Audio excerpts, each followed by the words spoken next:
Hello everyone, আশা করি সকলে ভালো আছেন।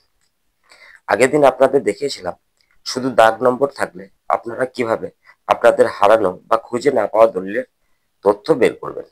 আর আজ আপনাদের দেখাবো শুধু নাম দিয়ে সার্চ করে আপনি কিভাবে দলিলের সব তথ্য সংগ্রহ করতে পারবেন।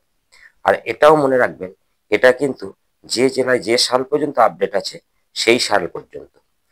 আর এটাও কিন্তু প্রত্যেক জেলায় আলাদা আলাদা সাল আপডেট আছে। তো আস্তে আস্তে সব সালেরই আপডেট কমপ্লিট হয়ে যাবে, আর তখন আপনারা যে কোনো সালের অনায়াসে বের করতে পারবেন। তো চলুন আর দেরি না করে পদ্ধতিটা জেনে নিই। স্কিপ না করে পুরো ভিডিওটা দেখুন।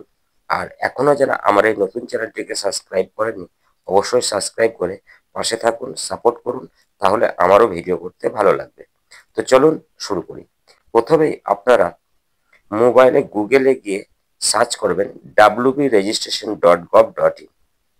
এবার নিচে দেখুন ওয়েস্ট বেঙ্গল রেজিস্ট্রেশন চলে এসেছে, এখানে ক্লিক করুন। এবার দেখুন district of registration and stamp review পেজটা খুলে গেছে। এবার স্ক্রল করে নিচে আসুন, দেখুন ই সার্ভিস লেখা আছে।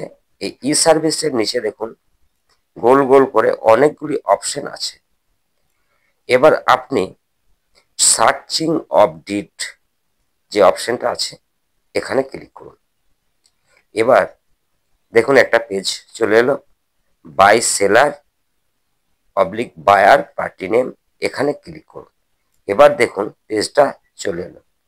এখানে এবার আপনারা যে ব্যক্তির নামে খুঁজতে চাইছেন সেই ব্যক্তির ফার্স্ট নেম লিখুন, নিচে লাস্ট নেম লিখুন। এবার ইয়ারের বক্সে আপনি আপনার অনুমান মতো একটা সাল বসিয়ে দিন।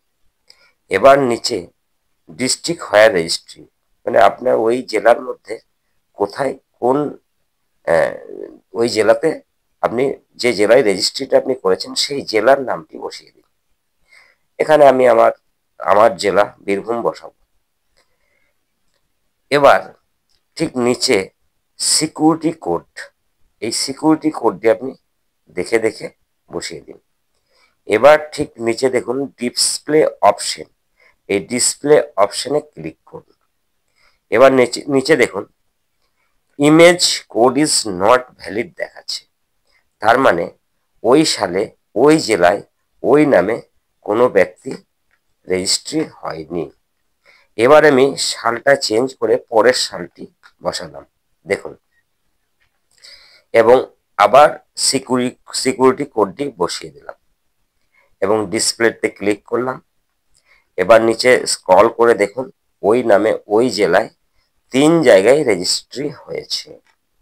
কোথায় কোথায় রেজিস্ট্রি হয়েছে দেখুন, প্রথমে দেখা যাচ্ছে এডিএসআর দুবরাজপুর, পরেরটাও দেখুন এডিএসআর দুবরাজপুর, নিচেরটা দেখুন এডিএসআর নানুর।